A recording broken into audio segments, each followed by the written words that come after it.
All right, welcome in and thanks for joining. This is an original story from Hidden Revenge family, and it took a turn you truly didn't see coming. Let's get into it. I pulled into my parents' driveway in a government rental that still smelled like someone else's bad decisions. 8 years away, and somehow the mailbox was the same crooked angle like it had been too tired to stand up straight since I left.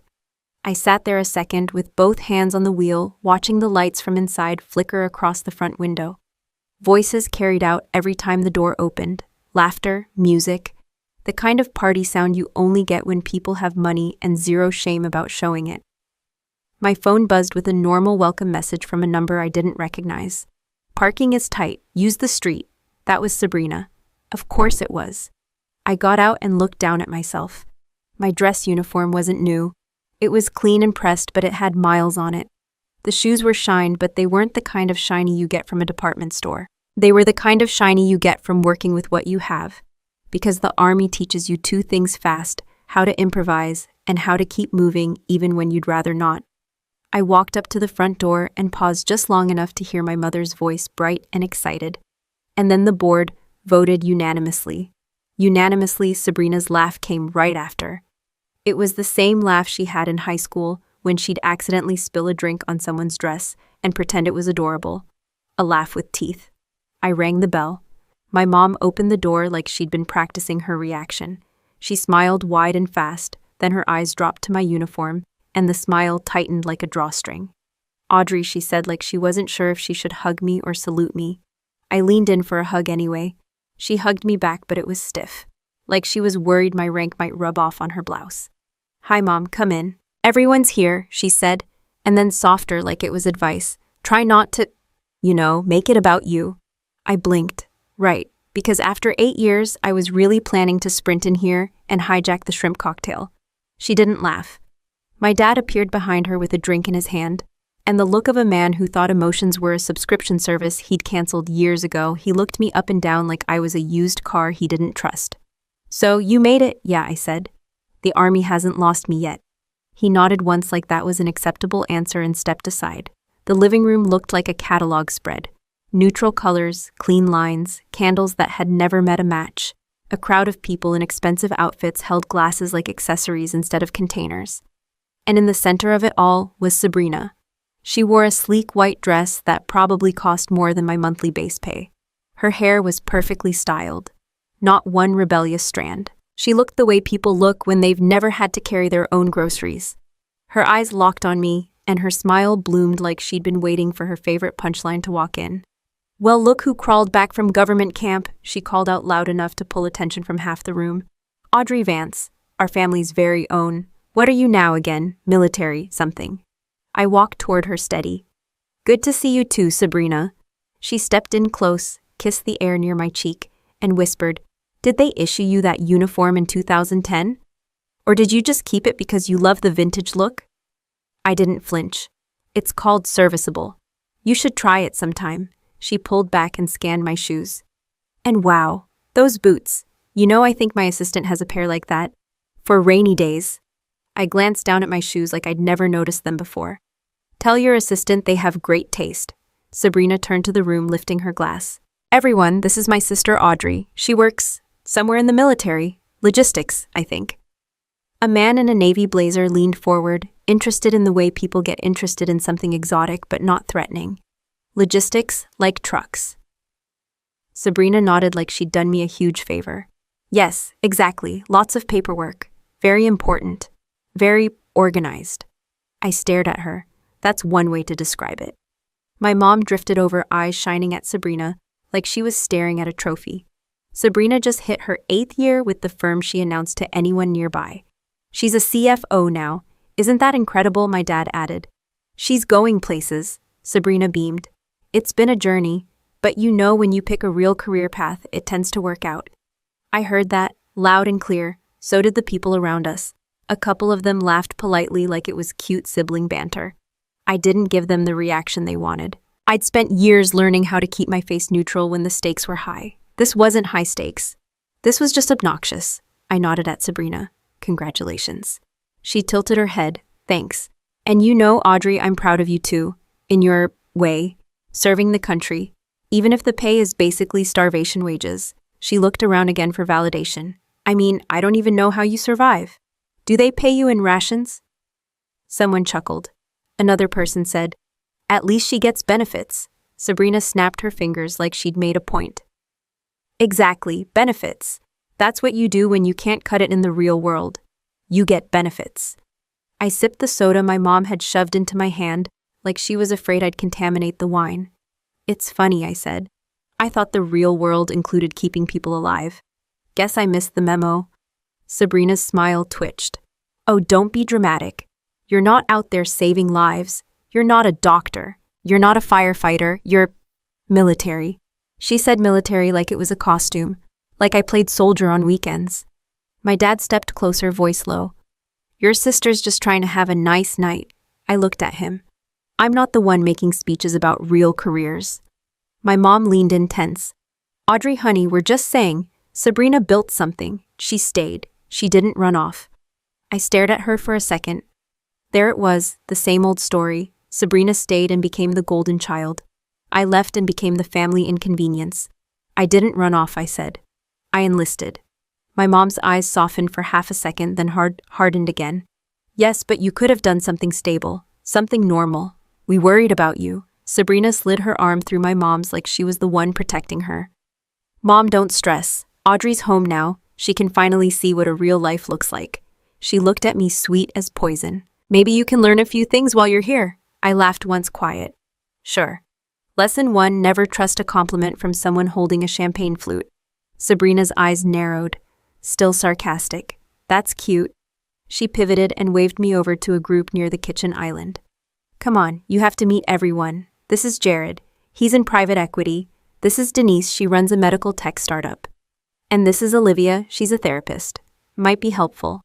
Olivia gave me a polite smile that didn't reach her eyes. Nice to meet you. Sabrina squeezed my elbow. Audrey's been away. So if she seems a little off, just be patient. I looked around at the faces, all attentive in that shallow way. They didn't know me. They didn't care to. I was just Sabrina's accessory for the night, the contrast piece. I set my cup down and met Sabrina's gaze.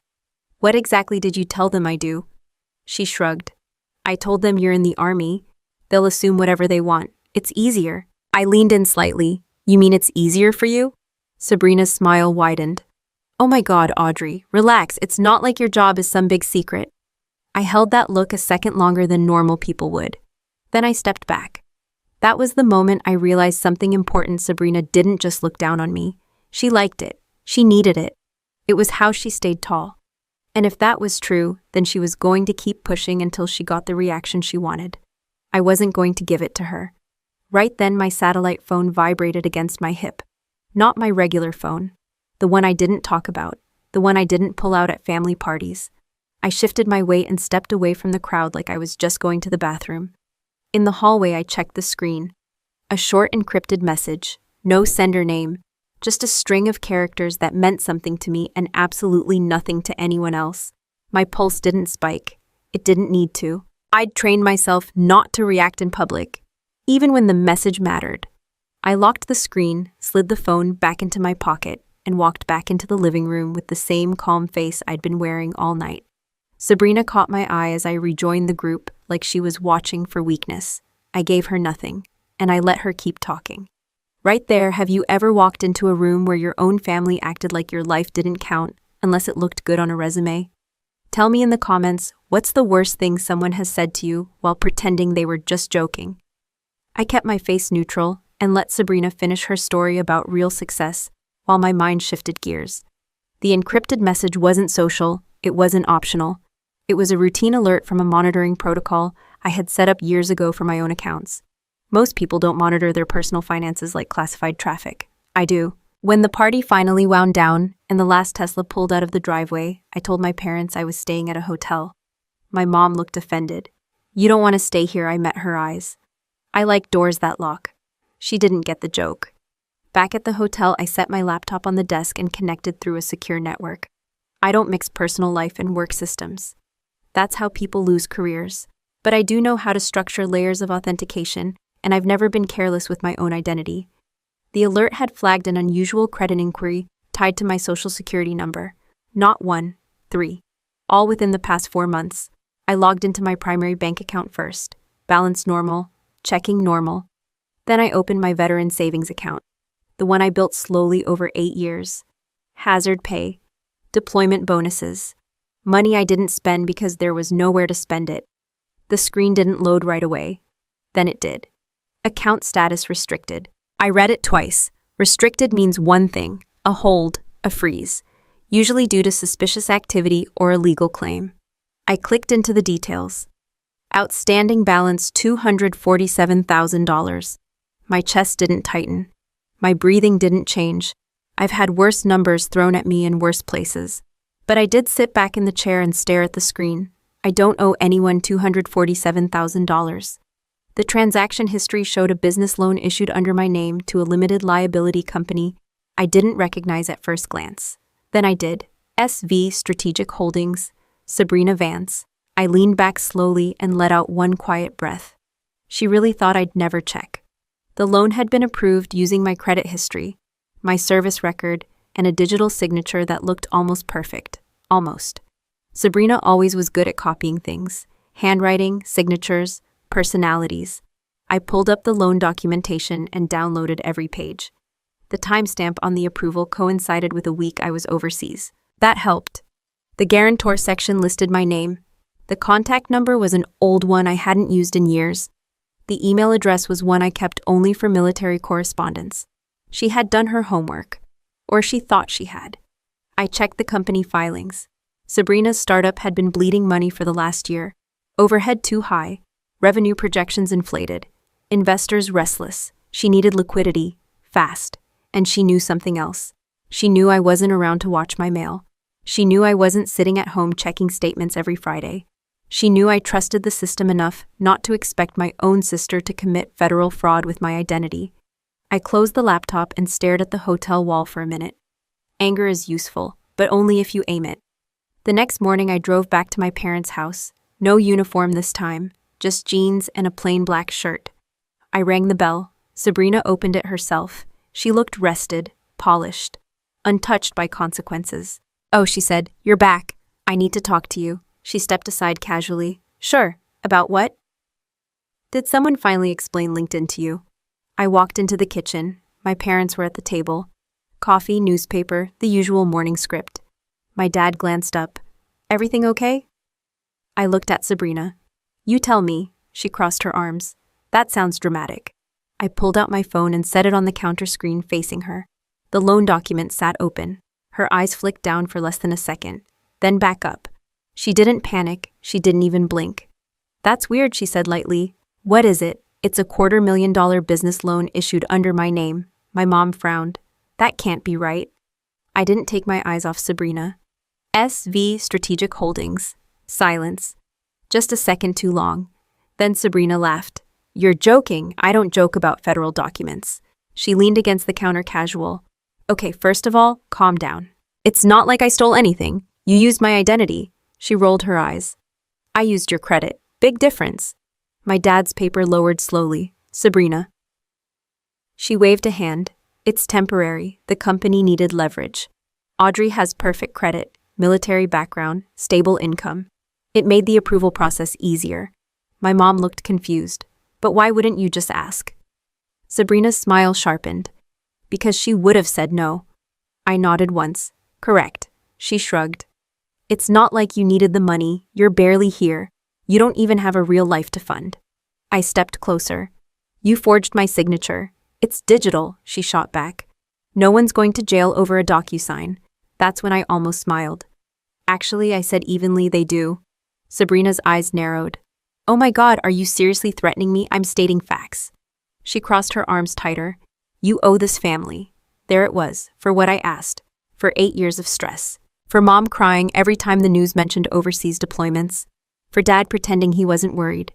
"You left. We stayed. We dealt with it." I stared at her. "So you committed fraud to bill me for your anxiety?" She scoffed. "Don't twist it. I invested in something bigger. When the company turns around, I'll pay it off. Your account will be fine. It's frozen. That's temporary. It's under investigation." Her confidence flickered just slightly. My dad stood up. "Sabrina, tell me you didn't." She cut him off. "Dad, please. This is how business works." I shook my head. No, this is how prison works. My mom looked between us pale. Audrey, don't be extreme. I turned to her. Extreme is putting a federal loan in someone else's name without consent. Sabrina's voice dropped. You're not going to the police. It wasn't a question. I looked at her long and steady. I haven't. Her shoulders relaxed a fraction. See, because you know this would destroy everything. I didn't respond. What she didn't know was that I had already copied every document, every timestamp, every IP log attached to the submission. She thought I was reacting emotionally. I wasn't, she smirked. You're not built for this world, Audrey. You think in rules, in codes, in lines. Business is flexible. I held her gaze. So am I. She leaned closer, lowering her voice. You wouldn't survive 1 week in my industry. I almost laughed. She had no idea what industry I was actually in. I don't need to survive your industry, I said. I just need to understand it. And I already did. That afternoon back at the hotel, I didn't call the police. Not yet. Instead, I opened the loan file again and traced the submission pathway. The IP address didn't come from her office. Too obvious. It routed through a secondary connection tied to a co-working space downtown. Smart, but not smart enough. She had masked the front end. She hadn't masked the back-end metadata embedded in the document headers. Most people don't know it's there. Most people don't look. I do.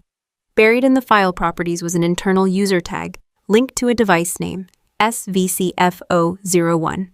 I leaned back in the chair and let a small humorless smile form. She really thought I'd never check. And she really thought I'd never understand the system she was playing in. She was wrong on both counts. I drove to my grandfather's house the next morning instead of going back to the hotel.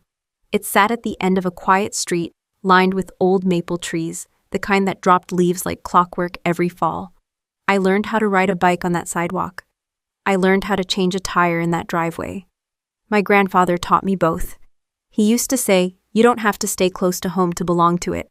Apparently that memo never reached my parents. The house looked smaller than I remembered, same brick. Same sagging gutter over the garage. Same wooden porch swing that creaked no matter how much oil you used. I still had a key. When I stepped inside, the air smelled like dust and lemon cleaner. Someone had been there recently. Boxes were stacked near the living room wall. Not neatly, just staged. I walked toward them slowly. One box had my name written on it in my mother's handwriting. Another had office, Sabrina. I stared at that one a second longer. The front door opened behind me. I didn't turn around right away. My dad cleared his throat. We were going to call you. I faced them. Both of my parents stood just inside the doorway like they were entering a stranger's house. My mom folded her arms, defensive already. We thought it would be better to talk in person. I nodded once. Then talk. My dad looked at the boxes instead of at me. We've made a decision about the house. I kept my expression flat. Okay. My mom stepped forward. Sabrina's company is expanding. She needs a dedicated office space, something stable, something she owns. I glanced around the room. This house isn't hers. My mom inhaled sharply. It can be. There it was. I folded my hands loosely in front of me. Grandpa promised this house to me. My dad's jaw tightened. He said a lot of things. He put it in writing. Silence. My mom's eyes flicked toward my dad, then back to me. We updated the paperwork, she said carefully. I didn't move. When, a few months before he passed, my dad answered. That's interesting, I said. Because I was here 3 weeks before he died, and he told me to make sure I kept the house. My mom's voice sharpened. You were always his favorite. I let that sit. He respected discipline, I said. That's not favoritism. My dad sighed like he was exhausted. Audrey, you're never here. You don't have roots. You don't build anything in one place. Sabrina does. There it was. Roots. I looked at him carefully. So because I serve overseas, I don't belong to my own family. That's not what I said, he snapped. It's exactly what you said. My mom stepped in, voice firm. You chose a life that keeps you away. Sabrina chose a life that stays. That matters. I felt something tighten in my chest, but I kept my voice level. So I'm being penalized for serving? No, she shot back. You're being realistic. This house can't sit empty waiting for you to show up once a year. It wasn't empty, I said quietly. It was mine. The front door opened again. Sabrina walked in like she owned the place already. No knock, no hesitation, just confidence. Oh, good, she said. We're all here. She wore a fitted blazer and heels like she was touring a property she'd already bought. She scanned the room and smiled. I've already spoken to a contractor. We can knock out that wall and open up the space. Natural light sells credibility. I stared at her. You're not knocking down anything. She tilted her head. It's happening. My dad spoke quickly. The paperwork's been filed. I looked at him. Show me. My mom hesitated. It's complicated. It's not complicated, I said. It's a deed. Sabrina crossed her arms. Why are you fighting this? You don't even live here. I don't have to live here for it to matter. She rolled her eyes. You're sentimental. That's cute. I stepped toward her. You forged a loan in my name. Did you forge this too? Her smile thinned. Careful, my mom's face drained of color. Audrey, don't accuse your sister of something like that. Why not? I asked calmly. It's consistent. Sabrina's voice dropped. The will was updated legally. By who? I asked. By Grandpa. When? She didn't answer. Instead, she walked over to the fireplace and picked up a framed photo of me and Grandpa from my high school graduation. She looked at it like it was clutter. You left, she said. You don't get to claim what you abandoned. I felt the shift in the room. This wasn't about paperwork anymore. It was about narrative. You think I abandoned him? I asked. You abandoned all of us, she shot back. We stayed. We handled everything. Hospital visits, bills, paperwork. You showed up in uniform and left again. I took that hit without reacting. My mom looked at me with something close to resentment. We needed you. I was deployed, I said evenly. Sabrina's voice went sharp. Excuses. The sky outside darkened suddenly. Thunder rolled in the distance. Of course it did. My dad rubbed his forehead. This isn't productive. No, Sabrina said. It's very productive. She walked to the stack of boxes with my name on them and shoved one toward the door. What are you doing? I asked. Making it easier, she replied. She dragged the first box outside onto the porch. Rain started falling in thick drops, fast and heavy. I followed her out. She shoved the box down the steps and into the yard. Books spilled out, old notebooks, a folded flag from Grandpa's funeral. It hit the wet grass and darkened instantly. I walked down slowly. Sabrina, my mom said weakly from the doorway. Maybe we should? It's fine, Sabrina cut in. She's used to rough conditions. She looked at me and smirked. In the army, you're used to sleeping on the ground, right? The rain soaked through my shirt in seconds. I bent down and picked up the folded flag first. Careful, drying it with my hands, even though that did nothing. Sabrina kicked another box over the edge of the porch. Photo albums slid into the mud. You don't get to pretend you're the victim, she snapped. You chose your life. I stood up slowly. And you chose fraud, I said. She stepped closer. Prove it. Behind her, my mother came down the steps with a trash bag. Not to stop Sabrina. To help. She bent down and started picking up old newspapers and broken frames, dropping them into the bag. Mom, I said quietly. She didn't look at me. It's just stuff, she said. We can't keep everything. That hurt more than the rain. I watched her pick up Grandpa's old toolbox, the one he gave me when I enlisted. She hesitated for half a second, then dropped it into the bag. Something shifted inside me then. Not anger, clarity. Family isn't just blood, it's trust. And once that breaks, it doesn't matter how many holidays you share. I picked up the last of my things without saying another word. Sabrina stood there, arms crossed, satisfied. You don't have roots here, she said. You're always passing through. I looked at her steadily. No, I said. I just know when I'm not wanted. The rain kept falling, and I realized something simple. The line had been crossed. Not when she mocked me, not when she stole my identity, but when my own mother helped throw my grandfather's memory into the trash. I dried the folded flag that night in my hotel room and laid it flat across the desk before setting my alarm for the probate hearing. The rain had stopped by morning. The air felt clean in that fake way it does after a storm, like the mess underneath doesn't count anymore.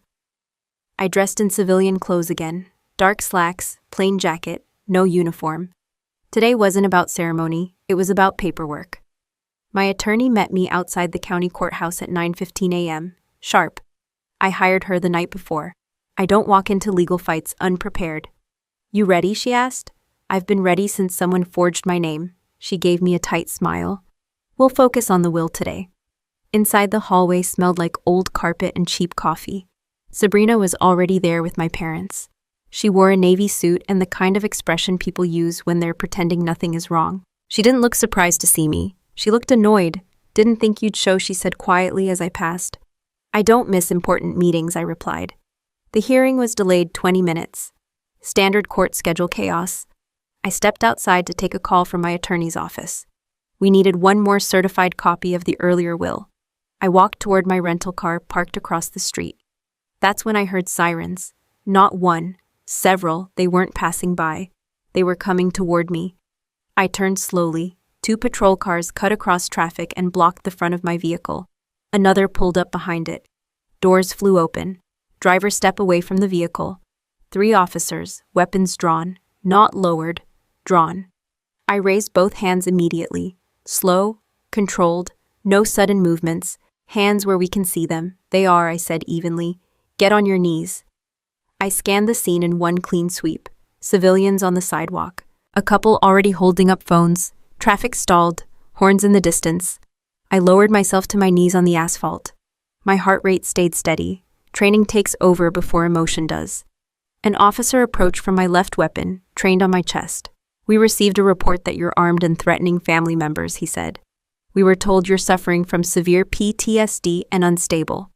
I almost laughed. Instead, I kept my voice calm. I'm unarmed. You can search the vehicle. We will. Keep your hands up. They're up. The asphalt was warm under my knees. I could feel eyes on me from every direction. I didn't have to guess who made the call. I tilted my head slightly and looked across the street. Sabrina stood near the courthouse steps, not panicked, not confused, watching. There it was, that same satisfied look she wore when she threw my boxes into the rain. An officer cuffed my wrists behind my back, tight. You have any weapons on you, no? Any in the vehicle number military background? Yes. What branch army? He hesitated. Rank? I paused just long enough. Major General, he didn't react. Most civilians don't know what that means immediately. They walked me to the hood of the car. Another officer opened the driver's door and began searching inside. Glove compartment, back seat, trunk, nothing. Of course nothing. The officer in front of me kept his weapon trained but lowered it slightly. You understand why we're being cautious, he said. Yes, I replied. Someone gave you a very specific description. He glanced at his partner. Caller stated you threatened to shoot up the hearing if you didn't get the house. I stared straight ahead. I did not. The officer leaned closer. She also said you've had violent episodes before. That one almost made me smile. Did she provide documentation, I asked. No. Did she provide evidence of a weapon? No. Then you're operating on a phone call. He didn't answer that. One of the officers returned from the car. Clear, no weapons. The tension shifted slightly. ID, the first officer said. My wallet is in my inside jacket pocket, left side. He reached carefully and pulled it out. Driver's license first. Then he noticed the other card. He pulled it free. His eyes scanned it once, then again. The posture change was immediate. He looked at me more carefully now, not as a suspect, as someone he had misread. He turned the card slightly so the other officer could see. I saw recognition cross his face. He stepped back. Remove the cuffs, he said quietly. What the younger officer asked. Remove them. The metal loosened around my wrists. I stood slowly as they handed my wallet back. The first officer straightened instinctively. Ma'am, he said.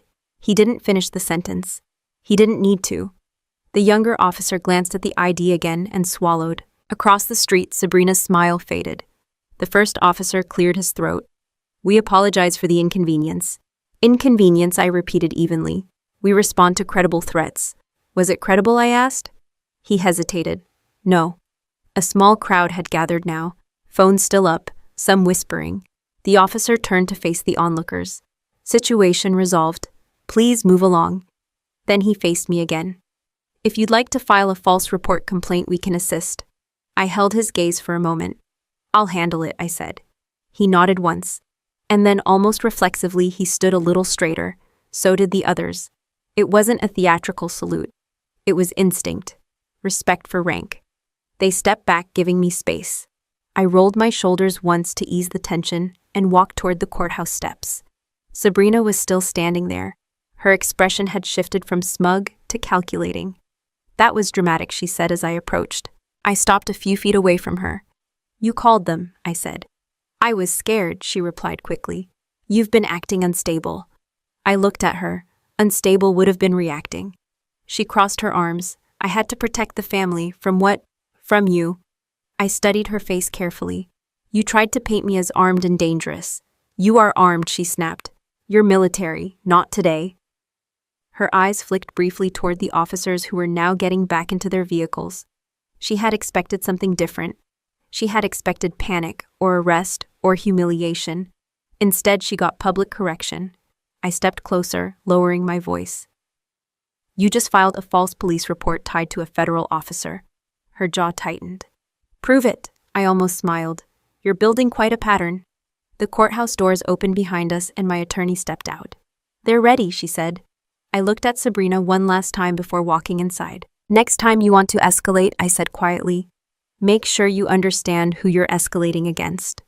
I didn't look back. But I didn't need to. The crack in her confidence was finally visible. I walked out of that courthouse knowing two things: the will was now officially under review, and Sabrina had just escalated beyond family drama. 3 days later, I was back on base. Different state, different world, controlled access gates. ID checks that actually mean something. No decorative candles, no champagne flutes. I prefer this environment. Rules are written down, consequences are real. I stepped into the secure briefing room at 700. My operations officer was already there with a stack of procurement summaries. We've got a new vendor packet coming through the final review, he said. Medical supply contract. Large volume, multi-year, from private firm, fast growth, aggressive expansion. CFO pushing hard. He slid the folder across the table. I didn't react when I saw the name. SV Strategic Holdings. Of course. I opened the packet slowly. Projected pharmaceutical supply chain, support for overseas bases. Vaccines. Emergency trauma kits. Cold chain logistics support. Ambitious. The projected contract value was 8 figures. I flipped to the compliance section. Incomplete disclosures. 2 unresolved financial inquiries. 1 flagged identity-based loan attached to the CFO's personal network. Interesting. Who did preliminary screening, I asked. Procurement team flagged minor inconsistencies, but nothing disqualifying yet, my officer said. They're requesting final authorization from my unit, from me. I leaned back in my chair and closed the folder. Sabrina had no idea. She thought she was negotiating upward into rooms filled with generals who didn't know her name.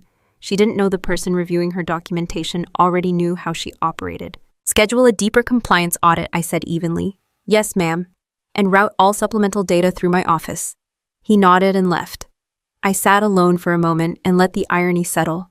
She wanted to partner with generals. She just hadn't checked which general. That weekend, my parents invited me to dinner. I almost declined. Almost. But I've learned something about strategy. Sometimes you show up not because you're welcomed, but because you want to observe. The house smelled like garlic and overcooked pasta. My mom always cooks too long when she's nervous. Sabrina was already there when I arrived. She looked energized, confident, like someone who believed momentum was on her side. Oh, good, she said when she saw me. You made it. I was invited, I replied.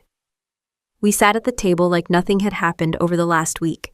My dad poured wine for everyone except me. He handed me water without asking. Old habits. Dinner started with small talk, weather, traffic, some story about a neighbor's new fence.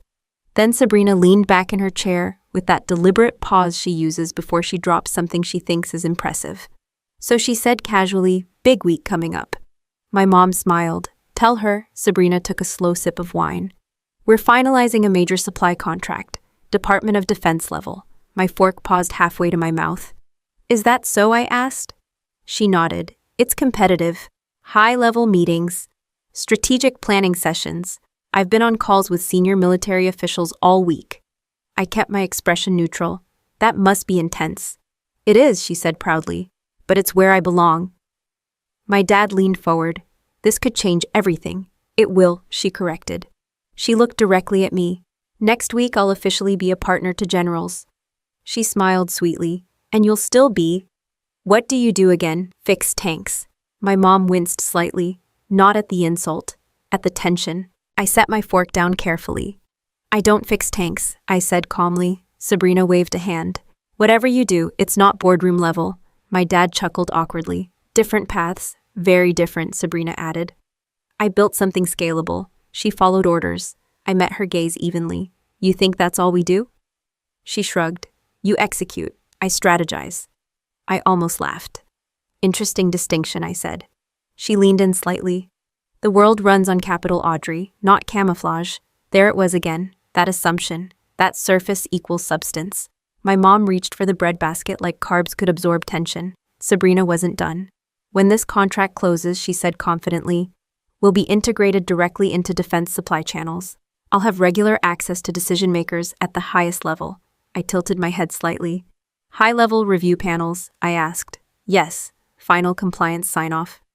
She smiled. Exactly. I let a brief silence stretch between us. Then I picked up my glass of water and took a small sip. Congratulations, I said evenly. That's a significant step. Her eyes narrowed slightly. She expected pushback. She didn't get it. She leaned back again. It's funny, isn't it? I'll be sitting across from generals negotiating multi-million-dollar deals, and you'll still be earning government paychecks. My dad nodded approvingly. That's vision. I placed my glass down gently. Vision is good, I said. Sabrina smiled. But compliance is better. Her expression flickered. What does that mean? She asked. It means large federal contracts require extremely clean documentation, I replied casually. Financial disclosures, loan transparency, identity verification. She held my gaze. Our paperwork is solid. I hope so. She tilted her head. You sound very informed for someone who just follows orders. I shrugged slightly. I read, I said. The room felt tighter. My mom forced a laugh. Let's not turn dinner into business. Sabrina leaned forward again, eyes sharp now. You don't actually think you have any influence over something like this, do you? I smiled faintly. I think influence works in layers. She studied me. Are you implying something? No, I said calmly. I'm stating something. She held my gaze longer this time, trying to read me, trying to figure out if I was bluffing. I didn't blink. After a moment, she leaned back again.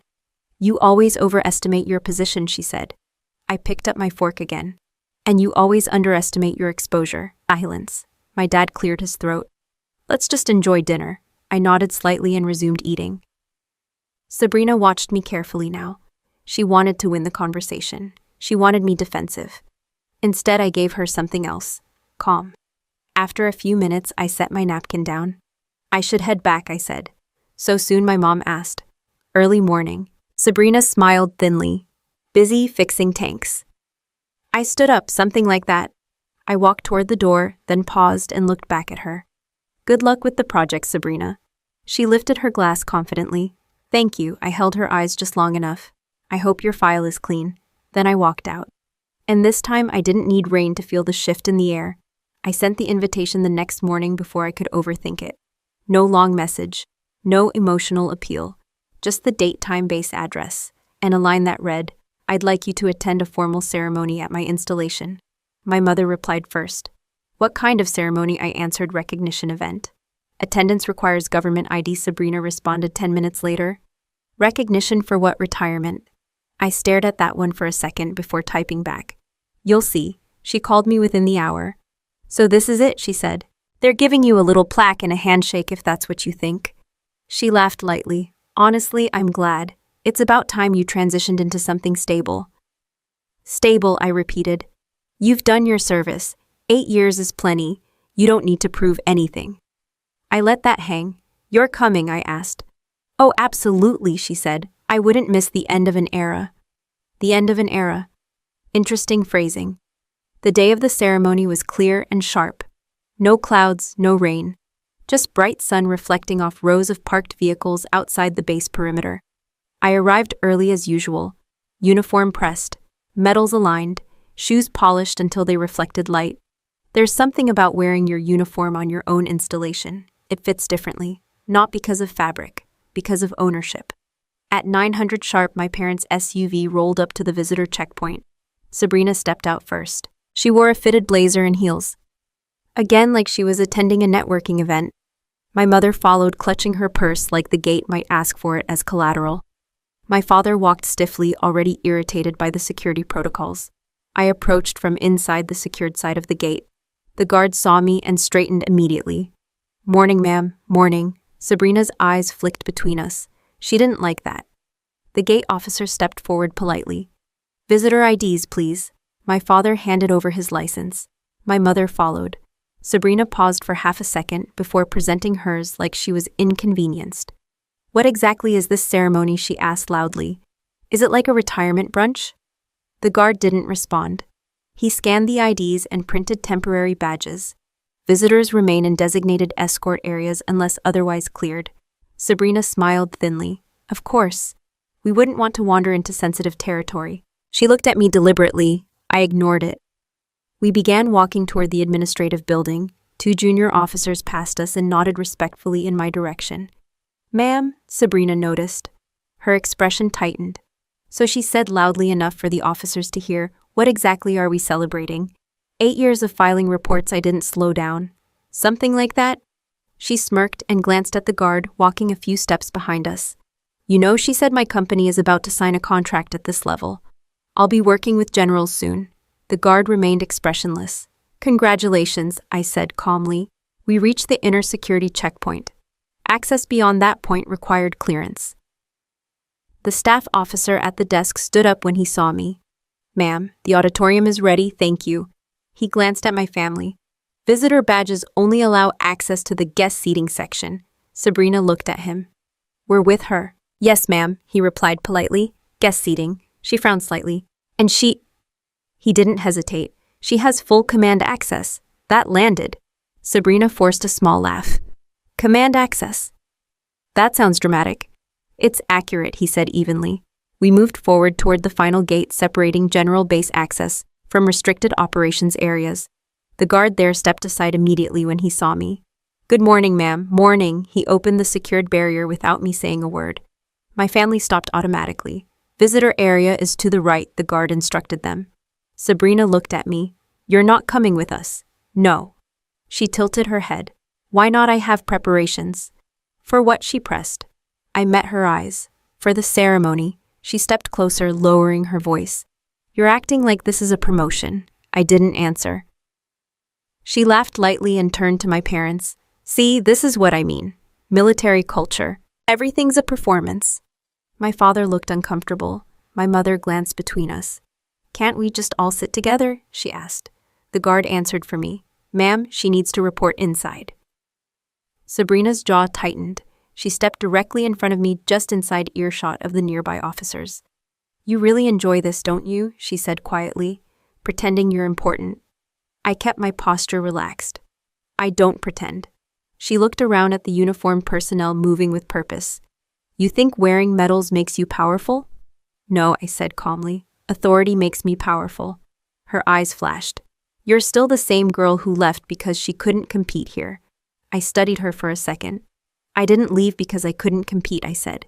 "I left because I had bigger arenas."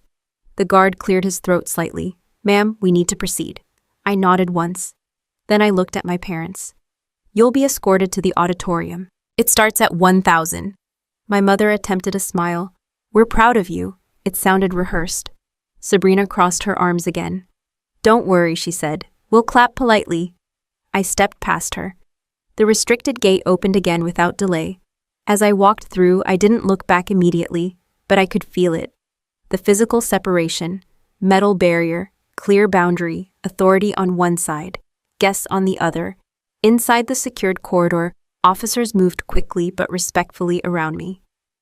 Ma'am, everything's set, ma'am." "Yes," I replied. The tone was different here, not mocking, not dismissive, operational. I adjusted the cuff on my sleeve as I walked toward the preparation room.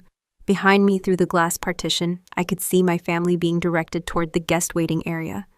Sabrina tried to say something to the guard, gesturing toward the secured side. He shook his head once. No authorization. She stayed behind the line. For the first time in a long time, I wasn't the one outside the fence. I stepped fully into the restricted zone badge, scanned clearance confirmed. The door closed behind me with a soft mechanical click, and I kept walking forward. I adjusted my collar in the prep room and stepped out when the aide signaled it was time. The auditorium was already full. Rows of soldiers in dress uniforms stood in formation, perfect lines, shoulders squared, eyes forward. The air carried that familiar mix of starch polish and tension before something official begins. I walked along the side corridor toward the rear entrance of the stage area. From that angle, I could see the guest seating section. My parents sat in the third row. Sabrina was next to them, legs crossed, posture confident. She was leaning toward my mother, whispering something that made my mom give a small, uncomfortable smile. Even from a distance, I could read her lips. Probably a service award. Then she added something else quieter. Or a retirement plaque. My father nodded slightly like that explanation made sense. I felt nothing sharp, just awareness. The master of ceremonies stepped to the podium at exactly 1,000 hours. Ladies and gentlemen, please rise. The entire auditorium stood. The colors were presented. The national anthem played.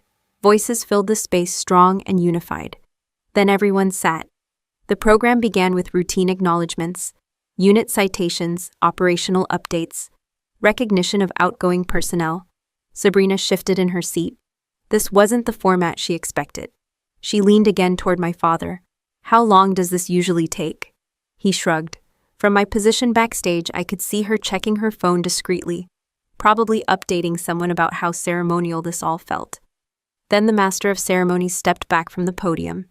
And now he said, "Please welcome General Marcus Thorne." The room shifted. Every soldier stood immediately. I stood too. General Marcus Thorne walked to the podium with measured steps, 4 stars on his shoulders, command presence without effort. Sabrina noticed the stars. Her posture changed slightly. General Thorne adjusted the microphone. "Please be seated." The soldiers moved in unison. He didn't open a folder right away. He scanned the room first. "We are not gathered here for a retirement," he began calmly. Sabrina froze mid-scroll on her phone. "We are not here for a routine service award." Silence settled across the room. "We are here to recognize a career that has remained intentionally invisible." I watched Sabrina slowly lower her phone. General Thorne continued. "For the past 8 years, a certain officer has operated within intelligence channels that require absolute discretion. No public commendations, no media acknowledgement, no social visibility." My mother glanced at my father. "This officer," he went on, "has led multinational coordination efforts across 3 combat zones, has disrupted hostile supply networks before they reached American personnel, has prevented classified threats from materializing on domestic soil." The room stayed silent. No whispers, no shifting, just listening. "In our line of work," General Thorne said, "some achievements cannot be broadcast. They cannot be posted online. They cannot be discussed at dinner tables." Sabrina's face was no longer relaxed. She leaned forward slightly. General Thorne finally opened the folder in front of him. "For 8 years, this officer has served as what many in this building refer to as the ghost." A small ripple of recognition moved through the soldiers. I didn't move. Operational name classified. Missions classified. Impact undeniable. He looked up again. "Today that changes." You could feel the air compress. Sabrina's fingers tightened around her phone. My mother looked confused now. My father's posture stiffened. General Thorne's voice remained steady. "It is my privilege to formally recognize an officer whose leadership has shaped the intelligence capabilities of this command." He paused. "Long enough, Major General Audrey Vance." The silence was immediate and absolute. For half a second, it felt like the entire room stopped breathing. Then every soldier in the auditorium rose at once. The sound of boots hitting the floor in unison filled the space. Not chaotic, not surprised. Intentional, respectful. I stepped forward from the side entrance and onto the stage. Uniform crisp. Medals catching the light, movement controlled. I didn't look at my family first. I looked straight ahead. General Thorne stepped away from the podium and turned toward me. "Congratulations, Major General," he said clearly into the microphone. The words echoed through the auditorium. Major General, not logistics, not support staff, not military something. Major General. In the third row, Sabrina didn't stand at first. She was still sitting, frozen. My father rose slowly, eyes wide. My mother followed, one hand over her mouth. Sabrina stood a beat late. Her expression had drained of color. I could see it now, the recalculation, the scramble. General Thorne addressed the room again. "For years, Major General Vance has operated without public acknowledgement. That anonymity protected operations. Today we acknowledge her leadership." He turned toward me. "And the unit she commands." Commands. Present tense. Sabrina's eyes snapped back to the stage. The master of ceremonies read the official citation. Specific achievements remained redacted. But the scale was clear: strategic intelligence integration, multi-theater operational command, oversight of procurement vetting and compliance within classified supply chains. That last line hung in the air: procurement vetting, compliance. I didn't look towards the guest seating. I didn't need to. General Thorne stepped closer and pinned the updated insignia. The room remained silent except for the controlled movements of ceremony. Then he extended his hand. Well earned. Yes, sir. We shook once, firm, deliberate. He stepped back to the podium. Major General Vance will now address the command. I walked forward, each step measured. I adjusted the microphone, and finally I allowed myself one glance toward the guest section. My mother's face was pale. My father looked like he had just discovered gravity worked differently than he assumed. And Sabrina wasn't whispering anymore. She wasn't scrolling. She wasn't smiling. She was staring. Not at the medals, not at the rank, at the word command. Because in that moment, the hierarchy she had built in her mind collapsed quietly in front of her. I looked back at the soldiers in front of me. Then I began to speak. I let the silence hold for a second before I spoke. When you work in intelligence, I said into the microphone, you get used to not explaining yourself. My voice carried clean and steady across the auditorium. You get used to people misunderstanding what you do. You get used to people assuming your job is smaller than it is, because they can't see it. I didn't look at my family yet. You also learned something else, I continued. Documentation matters. Integrity matters. Clean records matter. That line landed differently. In the third row, Sabrina shifted in her seat. I could see her now. She had her phone up again. She was live streaming. Of course she was. Her smile was back, but thinner, calculated. She wanted her audience to see the ceremony. She probably captioned it something like, "My sister's retirement event at a base." I finished my remarks without theatrics. No emotional monologue. No revenge speech. I've served 8 years in silence, I said. Not because I had nothing to say, but because the mission required it. Today I stand here not just because of rank, but because every decision I made was documented, lawful, and accountable. I stepped back. General Thorne returned to the microphone. Thank you, Major General. He turned slightly toward the audience. There is one more matter to address. The air shifted again. This command is responsible for oversight of several strategic supply contracts within the Department of Defense. Sabrina's phone wobbled slightly. General Thorne continued calmly. We recently completed a preliminary compliance review of a new vendor seeking high-level integration into our pharmaceutical supply chain. Sabrina's hand tightened around her device. My father looked confused. My mother looked nervous. General Thorne scanned the guest section deliberately. I understand that a representative of that company is present today. He looked directly at Sabrina. Miss Sabrina Vance. Her name echoed across the speakers. The live stream phone slipped from her hand. It hit the floor with a sharp crack. The screen shattered. She didn't bend to pick it up. She just stared. Frozen, exactly like the title of this entire mess. My sister mocked my 8 years in the army. And now she froze at my promotion ceremony. General Thorne's voice remained even. I'm told you submitted the proposal personally. Sabrina swallowed. Yes, she managed. Ambitious plan, he said. She tried to recover. Thank you, General. We're confident in our projections. He nodded once. I'm sure you are. He paused just long enough. However, you may not have been informed of the final stage of the review process. Sabrina blinked. My parents slowly stood from their seats as if gravity had shifted under them. General Thorne gestured toward me. The final compliance authority for this procurement channel is Major General Audrey Vance. The words hit the room like a controlled detonation, not loud, but decisive.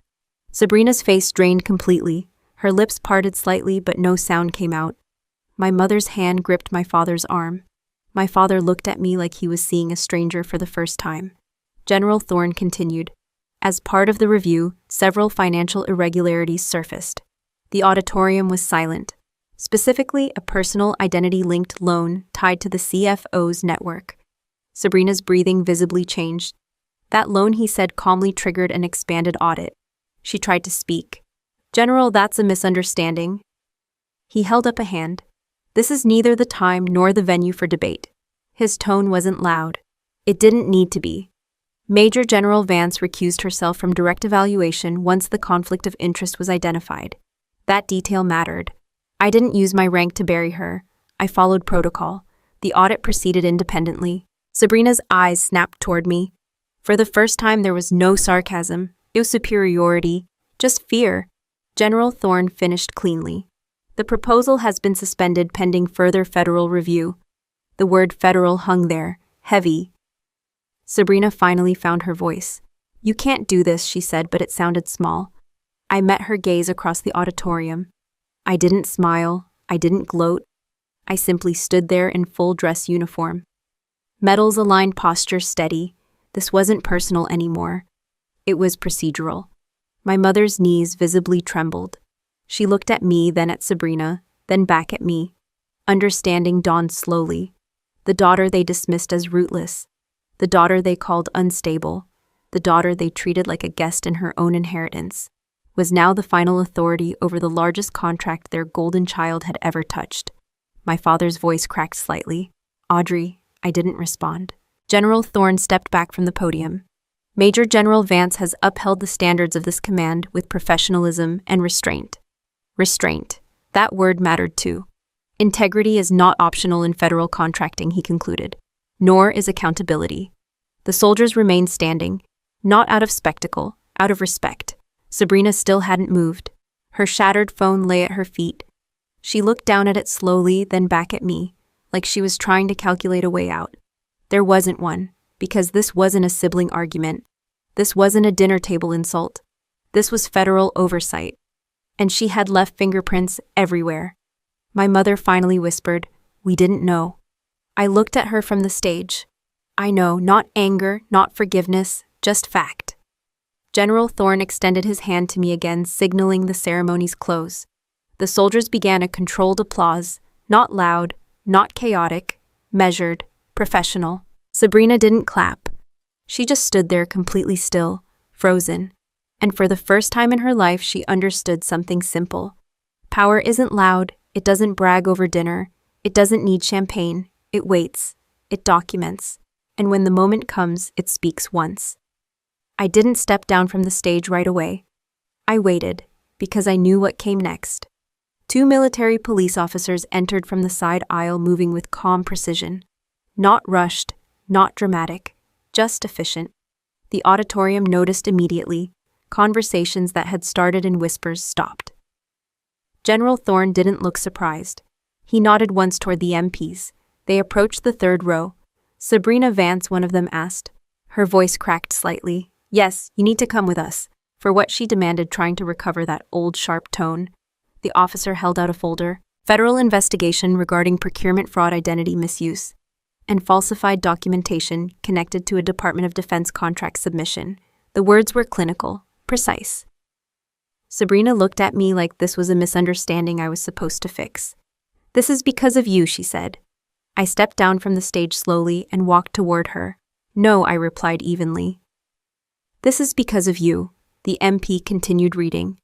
Additional evidence includes unauthorized use of a federal officer's personal identification to secure a business loan currently under review for financial misconduct. My mother stood abruptly. There must be a mistake, she said. She's just ambitious. Ambition isn't illegal. Forgery is. Sabrina's hands trembled slightly as the officers guided her to stand. You can't arrest me here, she whispered harshly. This is a ceremony. The officer didn't blink. This is a federal installation. They turned her gently but firmly toward the aisle. My father finally stepped forward. Audrey, he said, voice breaking. Stop this. I looked at him. I didn't start it.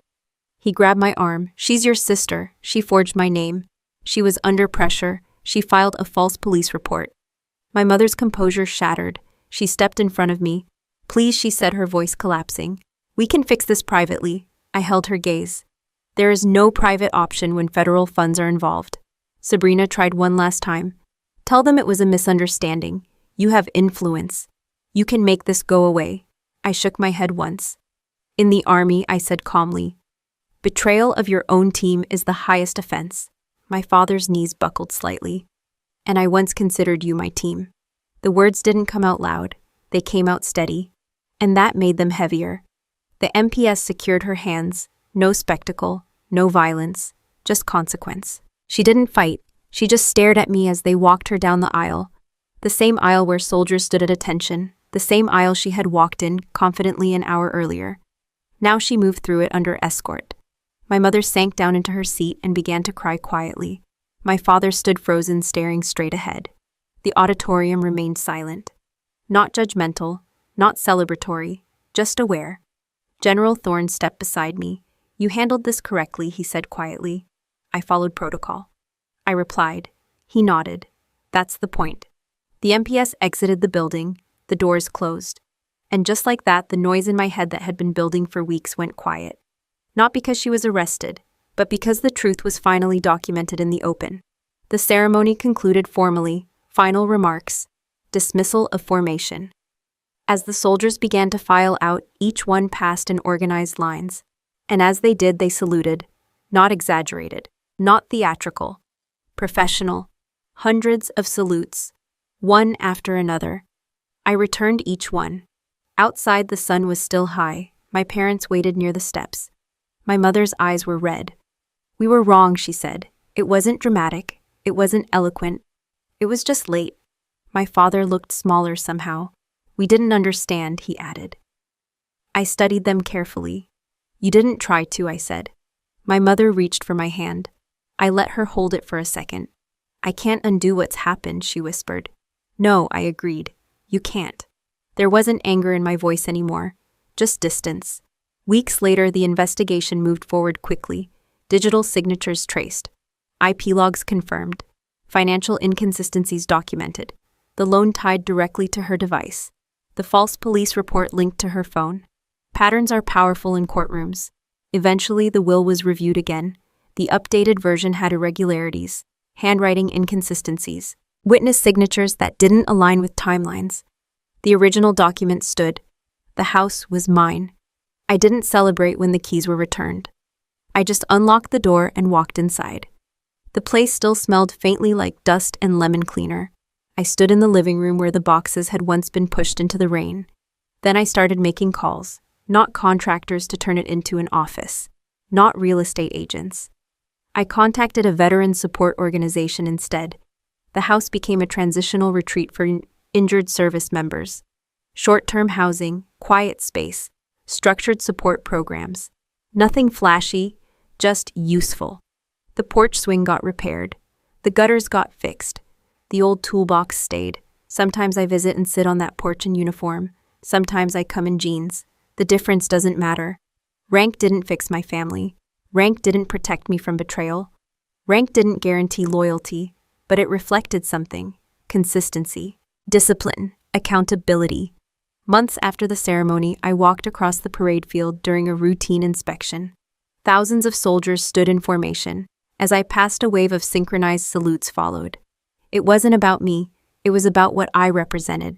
Integrity without performance, authority without noise, and finally peace without permission. My sister mocked my 8 years in the army.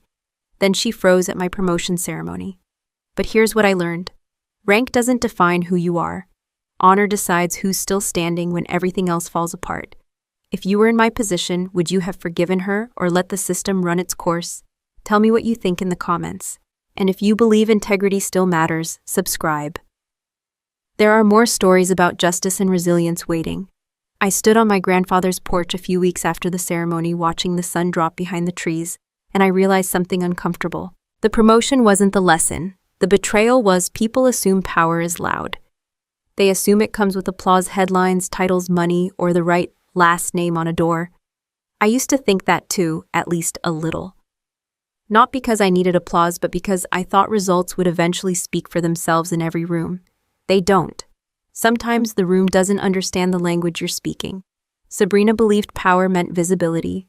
Titles, CFO, investor calls, expensive dinners, being seen with the right people, saying the right buzzwords, controlling the narrative, and for a while that worked, until it didn't.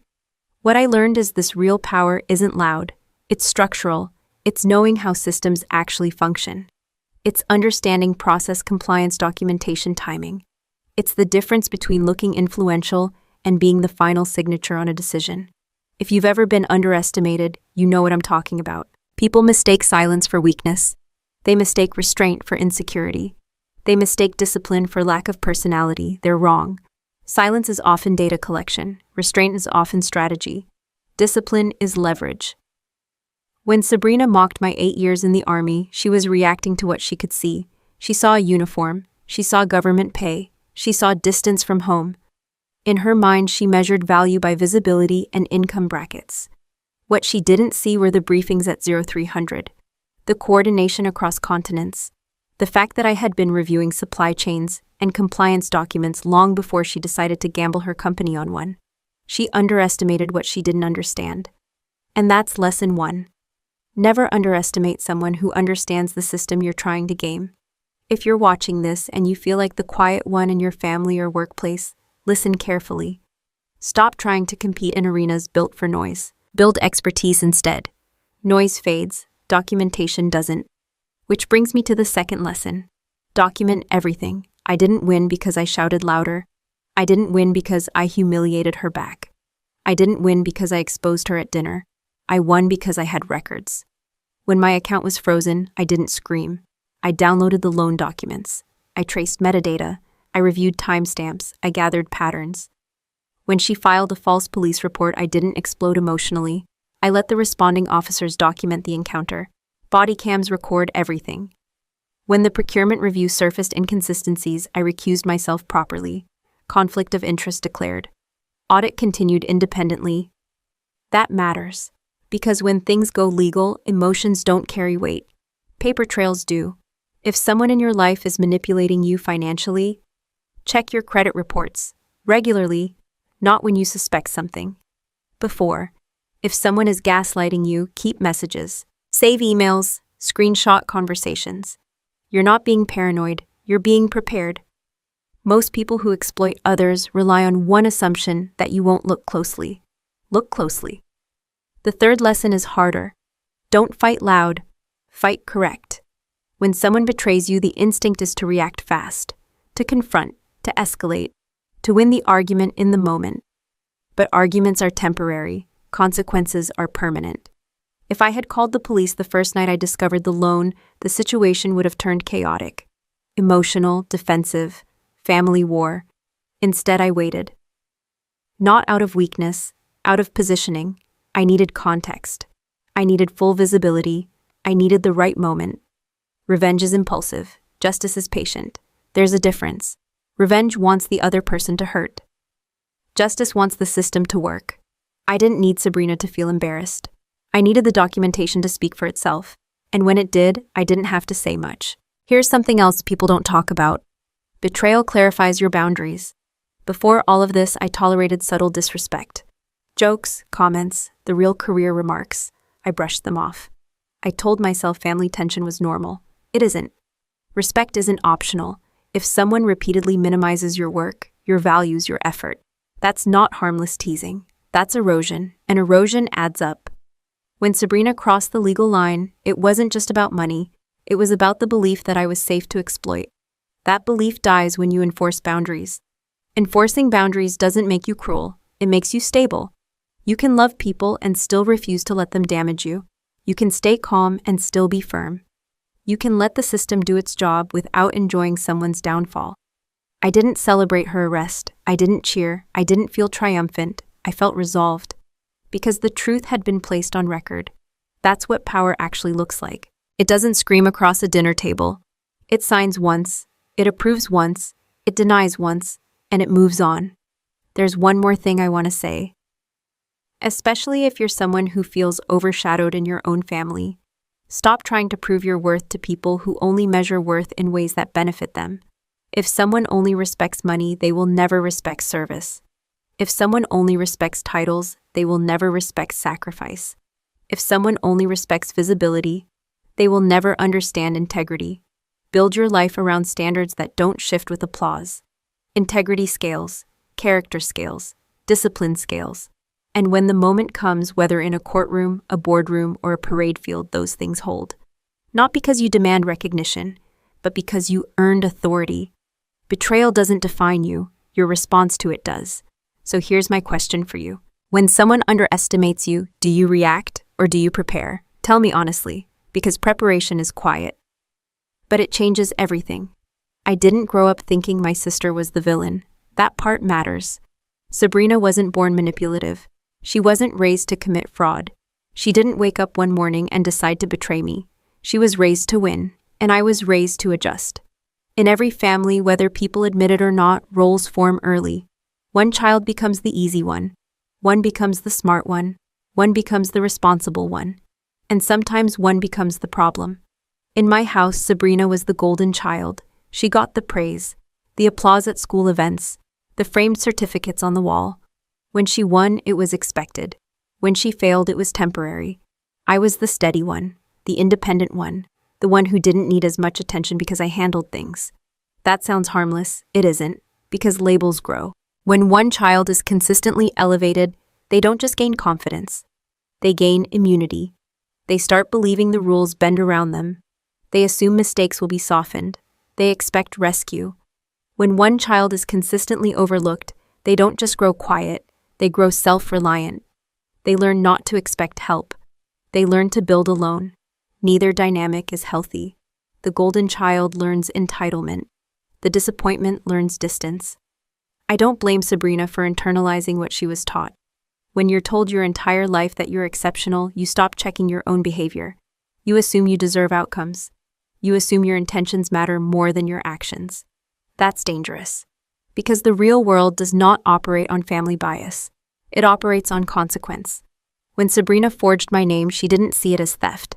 She saw it as borrowing from someone who owed the family. She saw herself as resourceful. She didn't expect the system to treat her like a criminal. She expected it to treat her like she'd always been treated at home, with understanding. That's the myth of the golden child. They believe they are special. The system believes in documentation.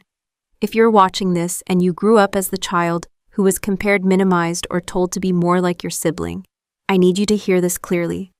Being overlooked is painful, but it forces growth. When you don't rely on applause, you build skill. When you don't expect rescue, you learn discipline. When you aren't handed validation, you create competence. That competence becomes your insulation. You don't crumble when criticism comes. You don't panic when pressure hits. You don't assume someone will clean up your mistakes. You handle it. That's why when everything fell apart, I didn't collapse. I adapted. Now let's talk about parents for a minute. If you're a parent, this is uncomfortable. I understand that.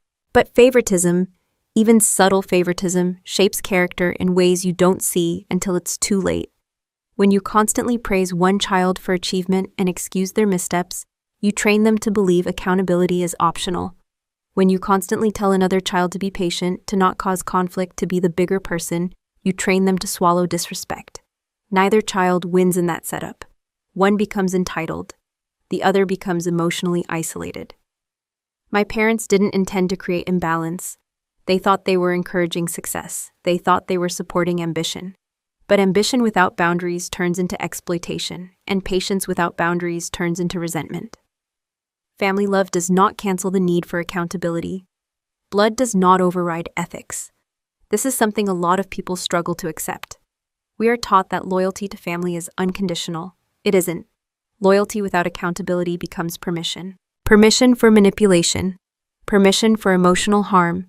Permission for financial exploitation. You can love someone and still hold them responsible. You can care about someone and still say no. You can be related to someone and still require respect. That doesn't make you cold. It makes you stable. For years, I tolerated Sabrina's comments, the jokes about my salary, the comments about real careers, the implication that I was less successful because I wasn't visible in the same circles. I told myself it didn't matter, but repeated dismissal erodes self-worth if you let it. It took her crossing a legal boundary for me to recognize that I had allowed smaller boundaries to be crossed for years. Don't wait for fraud to enforce your limits. If someone constantly minimizes you, correct it early, calmly, clearly. And if they don't adjust, reduce access. Access is a privilege, not a right. Here's another hard truth. Sometimes the golden child doesn't know who they are without praise. When Sabrina's image cracked, when her contract collapsed, when her confidence finally faltered, she didn't know how to function in that space. She wasn't built for accountability. That's not strength. That's fragility. Real confidence doesn't collapse under scrutiny. It holds. If your identity depends on constant validation, you will panic the moment someone questions you. If your identity depends on performance, you will break when you fail. If your identity depends on comparison, you will feel threatened by anyone who grows quietly. Build identity around character instead. Character survives scrutiny. Character survives failure. Character doesn't need an audience. After everything happened, people asked me if I hated my sister. I don't. Hate takes energy. What I feel is clarity. I understand now that family roles don't have to define adult behavior. You can outgrow the narrative assigned to you. You are not required to stay the failure just because someone else was labeled the success. And if you were the golden child growing up, hear this too. Check yourself. Ask hard questions. Do you take shortcuts because you assume you'll be forgiven? Do you dismiss people who chose different paths? Do you believe you deserve outcomes more than others? Humility isn't weakness, it's protection. The real world doesn't care about childhood labels. It cares about conduct. My sister believed she was untouchable because she had always been shielded. She learned otherwise, painfully. And maybe that lesson, however late, will serve her better than praise ever did. So here's my question for you. What role were you assigned growing up the golden child? The responsible one, the disappointment, and more importantly, are you still living inside that label? Because you don't have to. You can rewrite it, but only if you're honest about what it cost you. I was sitting alone in my grandfather's living room the first night the house officially became a veterans retreat, and it hit me how quiet everything felt. No applause, no formation, no microphones. Just the sound of the heater kicking on, and the floor settling the way old houses do. I had just come from a base inspection earlier that day. Thousands of soldiers in formation. Rows aligned perfectly, salutes sharp. My rank visible from a distance. But sitting there in that living room, none of that followed me inside. And that's when I understood something clearly. Rank can open doors. It can't build character. Rank can command a room. It can't command respect in your own home. Rank can elevate your position. It can't repair broken trust. There's a difference between authority and identity. Authority is assigned. Identity is earned. When I pinned on that second star, people treated me differently overnight. That's how systems work. Structure responds to hierarchy. But the real work that put those stars on my shoulders happened long before the ceremony. It happened when no one was watching. It happened when I chose documentation over retaliation. It happened when I refused to bend rules even when it would have been easier. It happened when I recused myself from my sister's contract instead of leveraging my position to destroy her. That's character. And character doesn't come with insignia. Sabrina had a title too. CFO corner office. Investor meetings. High-level calls.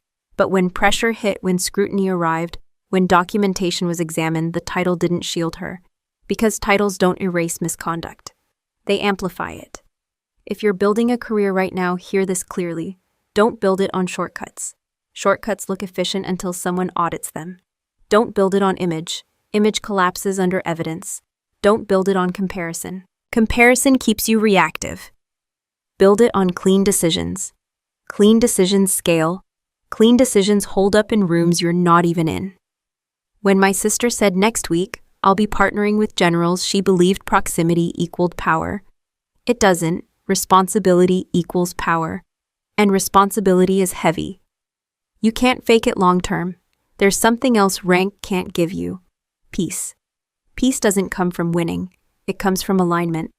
After everything happened, people expected me to feel victorious. I didn't. I felt steady. There's a difference. Victory is emotional. Steady is structural. Victory spikes. Steady sustains.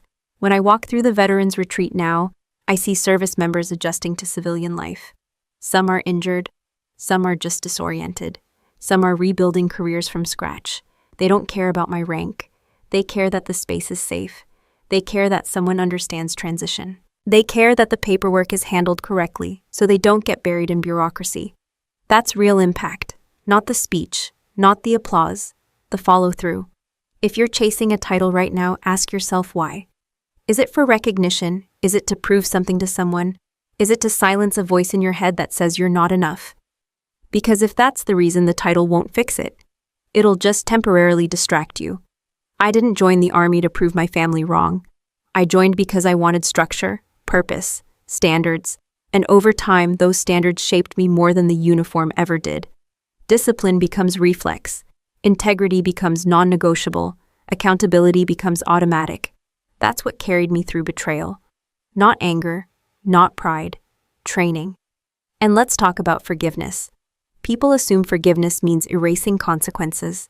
It doesn't. Forgiveness means releasing control over someone else's outcome. I don't control what happens to Sabrina now.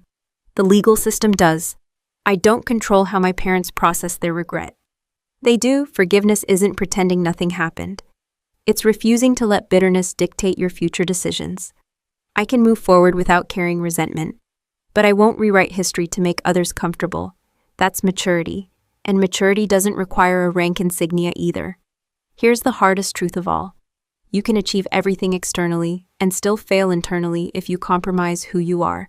Character is what remains when titles are stripped away. If tomorrow I lost my rank, I would still have discipline. If tomorrow I retired, I would still have standards. If tomorrow no one saluted me again, I would still know I handled the hardest situation of my life without cutting corners. That's security. External validation is temporary. Internal alignment is durable. When my sister mocked my 8 years in the army, she saw pay grades and distance. When she froze at my promotion ceremony, she saw rank. But what actually separated us wasn't the uniform. It was integrity. Integrity decides who stands when the spotlight moves. Integrity decides who survives scrutiny. Integrity decides who can sleep at night without replaying shortcuts. Rank doesn't define you. Money doesn't define you. Family expectations don't define you. Your decisions do. Every small decision, every time you choose documentation over drama, every time you choose standards over shortcuts, every time you choose accountability over ego.